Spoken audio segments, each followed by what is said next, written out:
Hello, FlyJSim fans. Pilot Wannabe here, and today we're doing a little test. My system has been significantly optimized, and now we're flying an approach into John Wayne Airport, runway 20 right, Old Familiar, and just to have a look, let's go look at my graphics settings, and they are maxed out pretty much. And I'm getting decent frames. So, what's not to love? Uh-oh. Don't crap out on me now. This would be, okay, we're good. The only flaw in the ointment is this thing. I can't seem to get rid of it. And Fly Lewis seems to crap out on its own. Alright, so apparently we're over Los Alamitos airfield, and we are turning around. Alright, let's jump in the flight deck. And we have XPRealistic version 2, which is pretty cool. So let's get a look on our flight plan here. So we're over SLI, Seal Beach VOR, Los Alamitos airfield.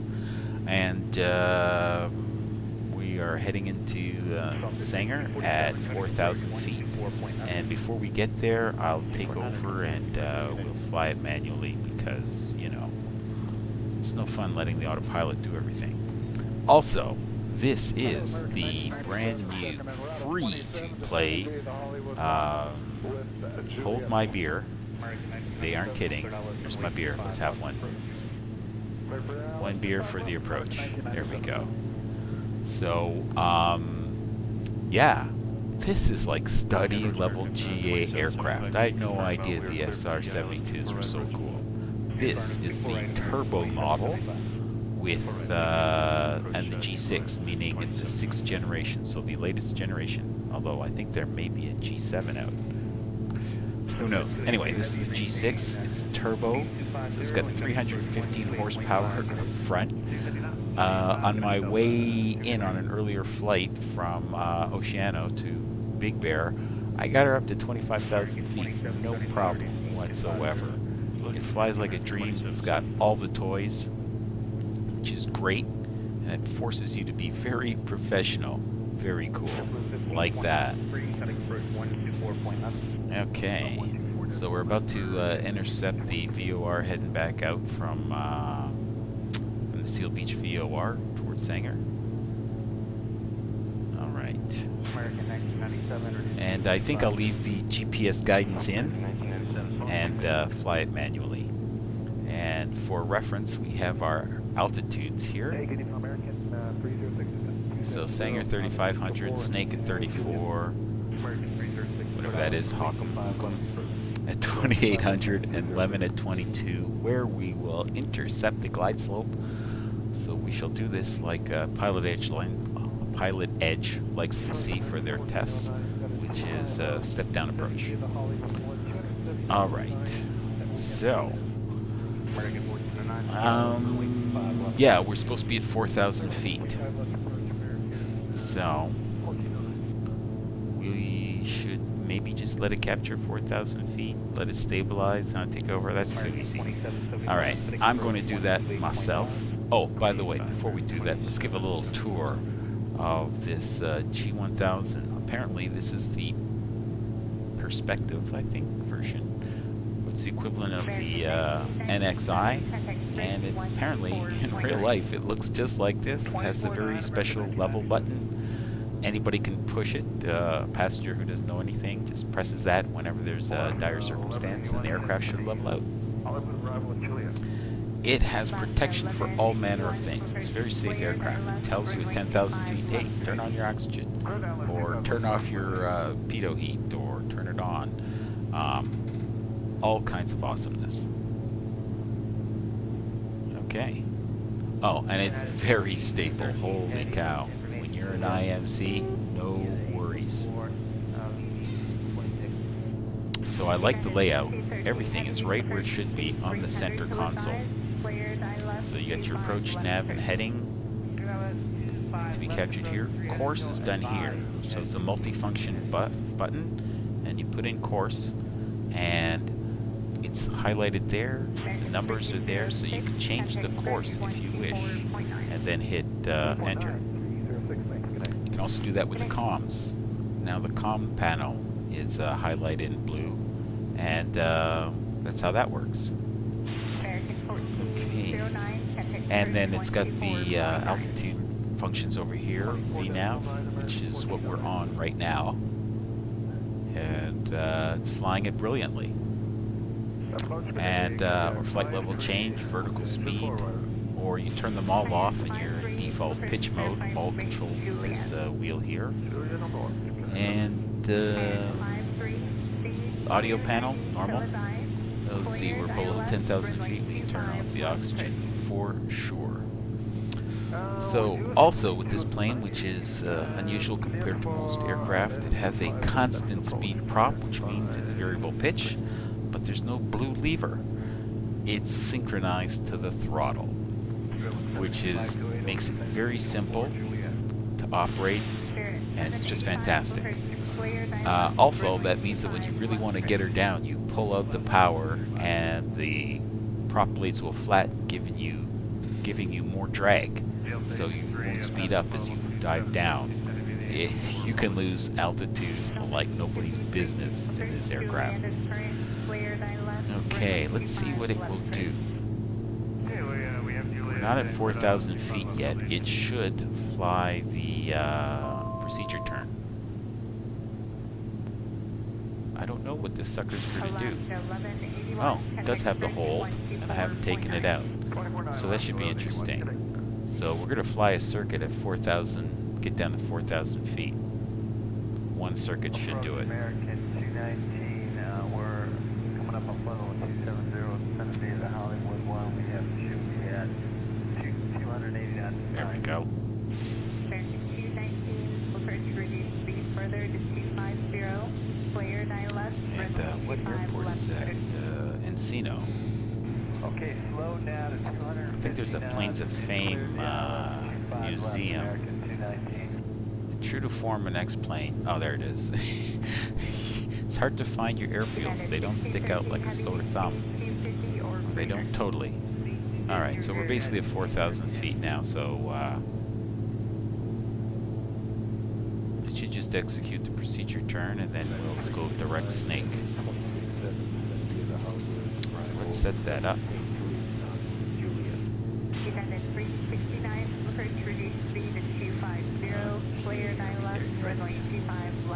There.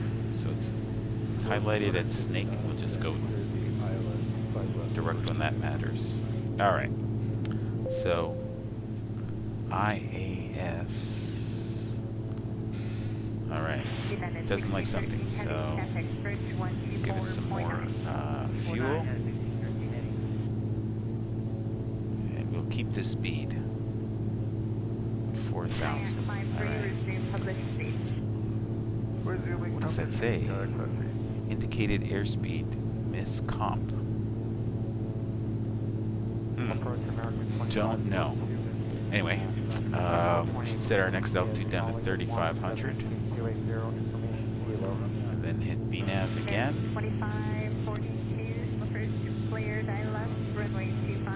Perhaps.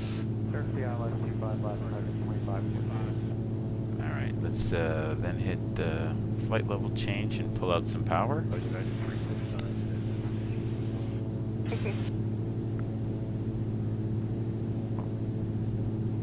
Alright. So it is doing that. Once you go to fly the hold.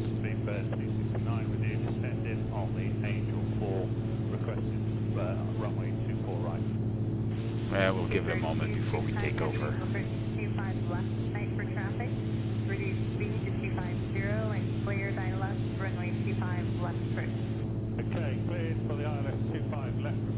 Alright. So it does know how to fly hold.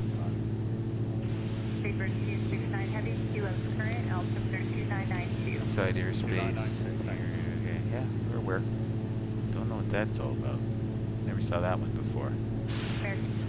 So we're going to keep our speed up. And then we're going to come around. And I think the frequency is 111.75. And course 196.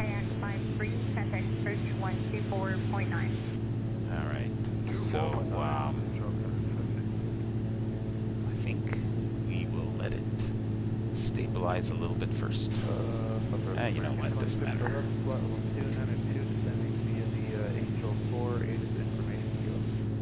American 2611, approach reduced speed to 250, Okay. caution wing turbulence, your 10 Should practice this some more. Cleared, I left, runway All right. 5, left approach. We're leveling out. That's good. All right. So let's synchronize the heading bug. Come on. There we go. And we're going to disconnect. Delta 853, And we're going to go there. And we're going to go course 196. Enter. Sure, 785, reduced Nope, speed that to didn't work. 250, contact approach 124.9. 6. Enter. There we go. So now we got a good course. And we're coming up on 3,500 feet. So it's been effortless so far. In terms of no serious mistakes, no upsetting the aircraft. Alright, still wants to come down to 3,500 for Snake. American 135 heavy, approach reduced speed to 250 and stand by for runway 80 feet to assignment. go. 250 on speed and we'll stand by. American 135. Add back some power. And commence that turn. And we started to climb. That's not what we wanted to do. Coordinate that turn. Reduction, let me know if you'd like a vector. Located Vector American 2611, we're just passing 255. And it's fun to fly stick as opposed to a yoke. Delta 853, contact approach 124.9. Alright. Well, we're still within limits. Supposed to keep it within 200 feet. Come on, get down. Alright. American 2611, flight vector Except I'm for flying safety, left-handed flight with a heading right-handed 210, yoke. maintain And it's making trimming a little difficult. 210 Alright, so that was supposed to be 3,500 feet. That was Sager. So now we should be down to 3,400 feet. American 219, contact approach 124.9, speed Come on. 230. Alright, we're going to have to manhandle it a little bit. 230 knots. Good night, American 219. Make it do what we want to do. There we go. Pretend like the Pilot Edge boys are watching. United 369, reduced speed All right. 230, contact So there's approach 3,400 feet. 124.9. And we are in advance of Snake, so we got to maintain this altitude. Alright. We got lots of time to slow down, and slowing down is not a problem. American 135 heavy, cleared ILS, runway 24, right approach. Okay. ILS 24 right, American. So we're maintaining almost 30 frames, I guess. You can see it here a little bit.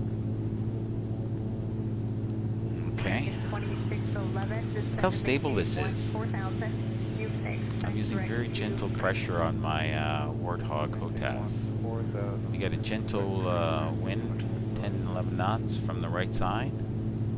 Alright, you have to remember that so I can set her up.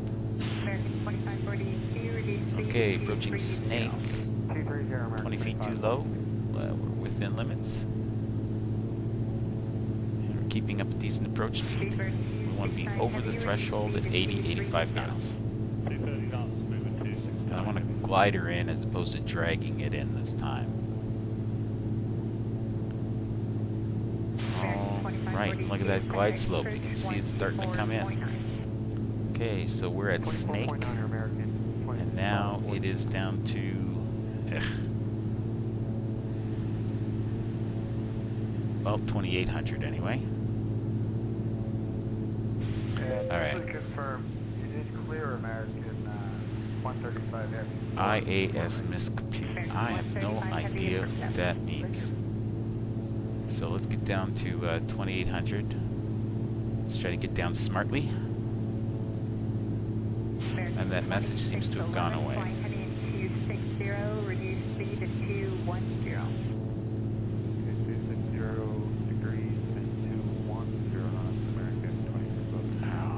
try to fix problems before they become a bigger problem by getting on horizontal path. We're almost at Hawk. We should be at 2800. Okay, we're there now. Let's pull out some more power and get that nose pointed down some more. Now Lemon is 2200. Okay, we gotta get down a little bit more smartly. So let's pull out some more power, get that nose down, and also let's put out the flaps. First notch. Oh, look at that. That nose wanted to come up. Alright. Still. Not too bad. It's well in hand. Alright, there's 2200 feet. Again with that. Alright, so there's 2200 feet. We got the glide slope coming in. And there you see one notch of flaps. Fantastic. Alright. So we're at 2200 feet and we're at one deflection. If we were in an aircraft with retractable gear, we would drop that gear right now. Alright. Our speed is getting low. A little low. So, I need to retrim this aircraft a lot. Because I'm flying left-handed with my right-handed yoke. I can't constantly do corrections. Alright. It's time to get serious and completely get on the glide path and let us lose that stupid flight director. It's not helping. Alright, there we go. We're on the vertical. We're almost on the horizontal. And our speed's at 120. And we're going to roll that back. And retrim. Make it effortless as possible. There we go. Now we just got to lose some speed. Piece of cake. Lots of time and space to do that. And maybe now's a good time to fly corrected. Alright, a little bit more trim up. Got all the time in the world to correct for the wind. Short final. Okay, we'll keep an eye on American 130. Miscomp. Could have to look that up. I have no idea what that is. Alright, and we're off the glide path. I haven't been keeping my eye on the ball. Alright, so we're in the 90s now. We want to cross the threshold in the 80s. So let's stay in the ballpark. Sync up that heading bug. Alright. Still need 250 for American 135 Heavy. American 135 Heavy, affirmative, speed 250. 250 American 135 Heavy. Alright. So let's trim that puppy up. American 135 Heavy, contact approach 128.5. Power back. 28.5, we'll see American So we 135. are on the glide path. Wow. Alright, this is my first approach I'm really shooting. ILS approach in this aircraft. 11 o'clock and 5 miles southwest descending at a 1.0 report. And it's very easy to keep stable and make it do what you want to do. I suppose the thing is knowing what it is you want to make it do. So, I had to do some research. Find out, because this is a completely alien aircraft to me. I've never flown an SR22 before. To find out what's the VREF. Apparently it's 80 to 85. Alright, we're getting slow. Let's go for the rest of the flaps. They're all the way out now. There we go.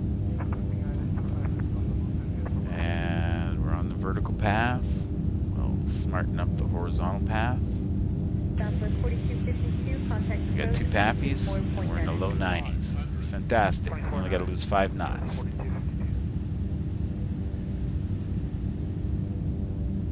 very gentle pressure. Okay, now I'm going to visualize the wind coming from the right. Well, almost straight down the runway. So, We will just use our feet to fly as straight as we can. It's like it's bouncing on a knife's edge a little bit. A very dull knife. Alright, so let's get her down to the mid-80s. Alright. We're going to aim for the touchdown marker, because that's what you're supposed to do.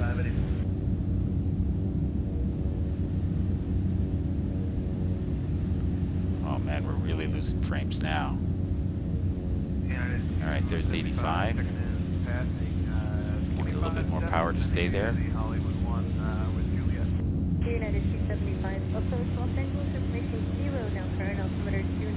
Okay, we're going to go long a little bit. We are at 250 and 293. Okay, that felt very gentle. It did. Wow. Let's tap those brakes. Oh, I have the proper setting for the Free-Castering wheel. So I'm going to let it slow down on its own before I mess with it, because that will upset things. Oh, look at that. I forgot to go full rich. Didn't do my checklist. Didn't do my gums check. Didn't do anything. Alright, see, that's what I mean by about it's squirrely with the Free-Castering. So I had to nerf the sensitivity of my toe brakes. But now that I've done, yeah, still a little bit. But you know, you can do a high-speed taxi, no problem. It gets easier once you have a little bit of speed on.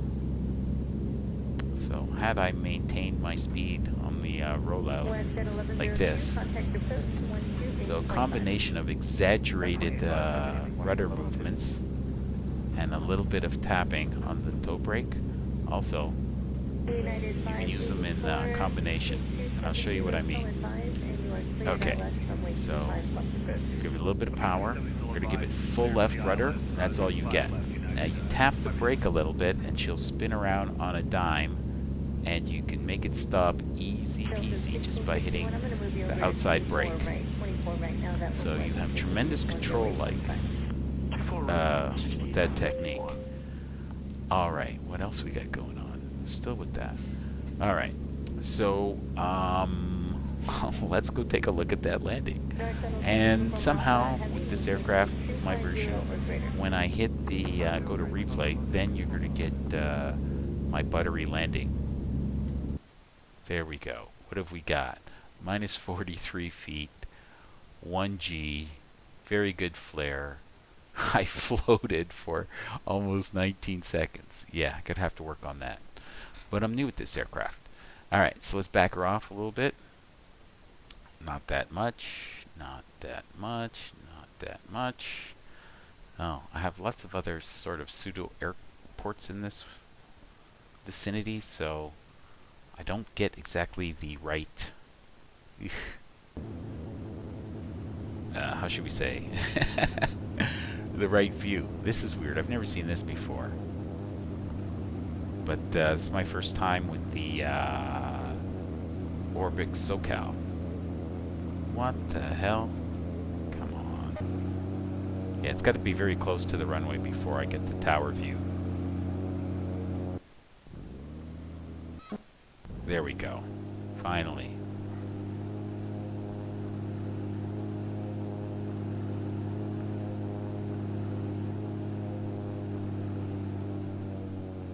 So that's what I was aiming for, the big white strips, and then we floated. Floated. And landed off center. But damn. Oh, and the second version doesn't count, because it always says 0. Alright, and is there another kind of view? Yes. Let's go the proper view. No, that's not it either. Alright, we'll just let it back up on its own. Do one of these. There we go.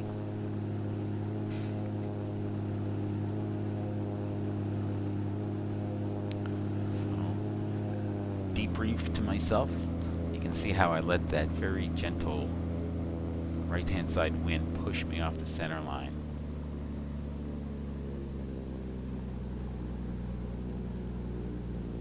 Yeah, that was a very gentle touchdown. Kind of proud, but it went a little long. Okay. And that was confusing. Again, I think that's a XPRealistic thing, because it's doing the G-forces of suddenly coming to a stop. I think that's what that's all about. So, well, thank you for joining me on this ILS runway 20 right into Santa Ana.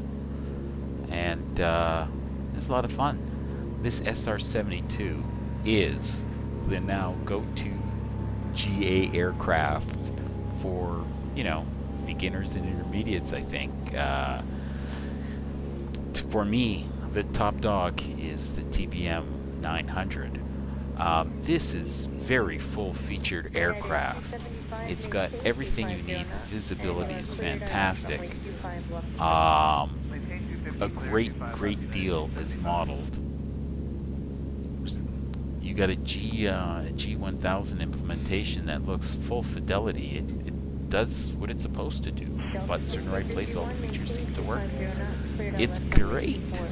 You'll enjoy it a lot. You really will. Anyway, once again, Pilot Wannabe saying thanks for joining me on this trip today, and we'll see you again. Bye for now.